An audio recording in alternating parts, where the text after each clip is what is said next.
I don't even know where to start on Mars Attacks the Dice game. It started with a walk thinking about zombie dice and trying to figure out what can we do with zombie dice to make a Mars Attacks dice game.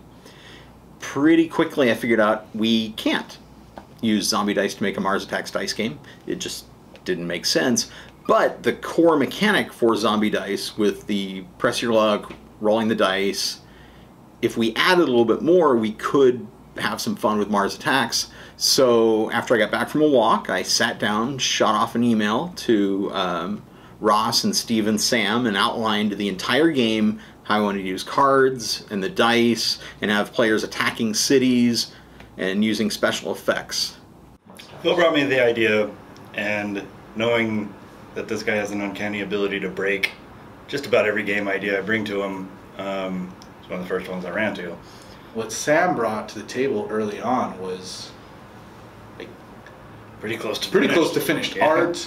So we had the art, we didn't have the rules on it, but we were able to actually look at what we were going to be using, and that, like, the ability to develop from there was a lot easier. Then you can develop, well, we shouldn't put it there because it looks weird. Covers up this guy's face. Well, that's just placeholder. No, not really, it looks great, so we can use it.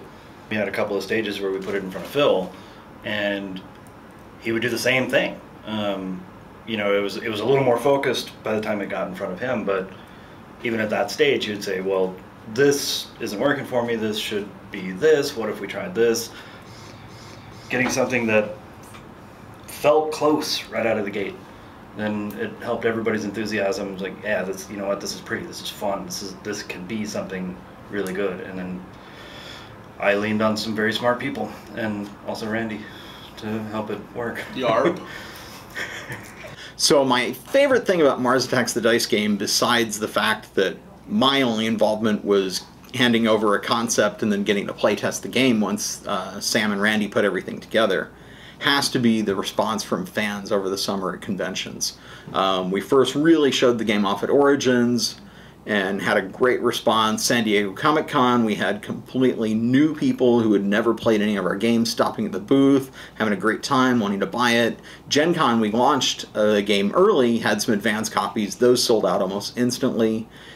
The change that Monuments brought in, although it's not an ability, but the change that it's so much more of a luck card. The risk reward is so much higher in the Monuments than in the regular cities. They can offer you that chance to get out there, but it's also quite possibly a way to just throw away a turn or two while somebody else races past you with a lucky roll. I like Oklahoma City. Oklahoma City is the one where as soon as you captured all the other cards, throw everybody off of them and flip onto the bottom of the decks. It's just absolute chaos. One of the most aggressive. In an otherwise relatively race game, like you're just who can get there first. It is a who can get there first, and but I'm going to trip you. Before we'd even started shipping the game to distributors, we had sold enough copies that we knew we had to go back in for a reprint, so the fan response has just been incredible.